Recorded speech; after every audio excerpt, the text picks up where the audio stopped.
Audio clip number 32 انشاءاللہ عز و جل سورہ بقرہ کی آیت نمبر 93 سے لے کر 95 کی تلاوت، ترجمہ اور تفسیر صراط الجنان سنیں گے۔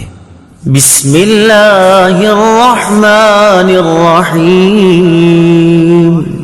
ترجمہ: اللہ کے نام سے شروع جو نہایت مہربان رحمت والا ہے۔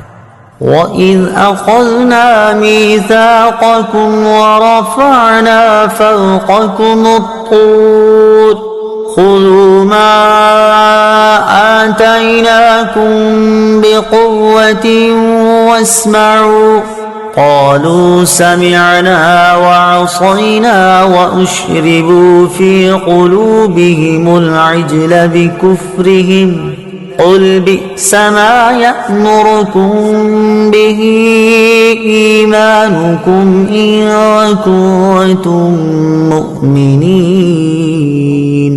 ترجمہ: اور یاد کرو جب ہم نے تم سے عہد لیا اور کوہ طور کو تمہارے سروں پر بلند کر دیا اور فرمایا مضبوطی سے تھام لو اس کو جو ہم نے تمہیں عطا کی ہے، اور سنو، انہوں نے کہا ہم نے سنا اور نہ مانا، اور ان کے کفر کی وجہ سے ان کے دلوں میں تو بچھڑا رچا ہوا تھا۔ اے محبوب تم فرما دو اگر تم ایمان والے ہو تو تمہارا ایمان تمہیں کتنا برا حکم دیتا ہے۔ وَإِذْ أَخَذْنَا مِيثَاقَكُمْ، اور جب ہم نے تم سے عہد لیا۔ تفسیر صراط الجنان میں ہے، یعنی اے یہودیوں وہ وقت یاد کرو جب اللہ تعالیٰ نے بنی اسرائیل سے تورات پر عمل کرنے کا عہد لیا، لیکن انہوں نے حسب عادت نافرمانی کی تو اللہ تعالیٰ نے ان پر کوہ طور کو ہوا میں بلند کر دیا اور ان سے فرمایا کہ چلو اب مضبوطی سے اس تورات کو تھام لو جو ہم نے تمہیں عطا کی ہے اور ہمارے احکام دھیان سے سنو۔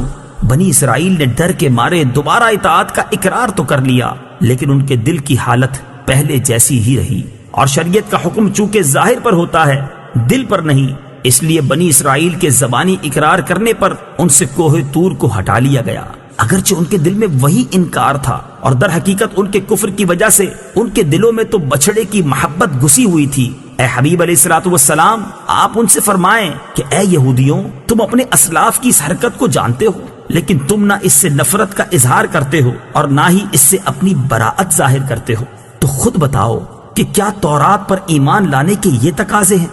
اگر اس کے یہی تقاضے ہیں تو تمہارا ایمان تمہیں کتنا برا حکم دیتا ہے۔ قل إن كانت لكم الدار الآخرة عند الله خالصة من دون الناس فتمنوا الموت إن كنتم صادقين۔ ترجمہ: اے محبوب تم فرما دو اگر دوسرے لوگوں کو چھوڑ کر آخرت کا گھر اللہ کے نزدیک خالص تمہارے ہی لیے ہے تو اگر تم سچے ہو تو موت کی تمنا تو کرو، خالصتاً، خالص تمہارے لیے۔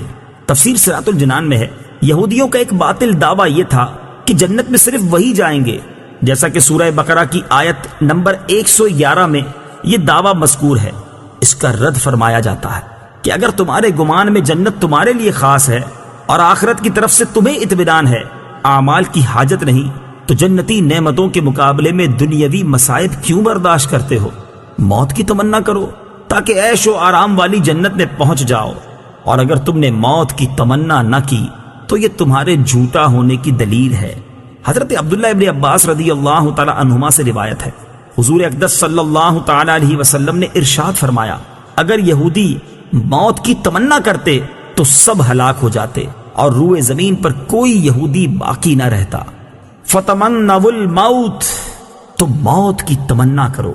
تفسیر صراط الجنان میں ہے، موت کی محبت اور اللہ تعالیٰ کی ملاقات کا شوق مقبول بندوں کا طریقہ ہے۔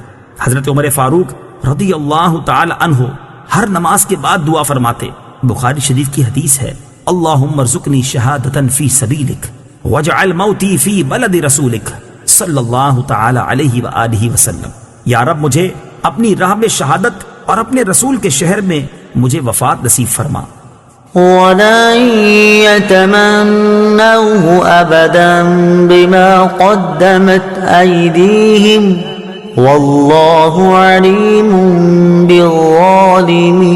بِالظَّالِمِينَ۔ ترجمہ: اور اپنی بدعمالیوں کی وجہ سے یہ ہرگز کبھی موت کی تمنا نہ کریں گے اور اللہ ظالموں کو خوب جانتا ہے۔ وَلَن يَتَمَنَّوْهُ، اور ہرگز موت کی تمنا نہ کریں گے۔ تفسیر صراط الجنان میں ہے، یہ غیب کی خبر اور معجزہ ہے کہ یہودی نبی کریم علیہ الصلوۃ والسلام اور اسلام کی شدید مخالفت کے باوجود بھی موت کی تمنا کا لفظ زبان پر نہ لا سکے۔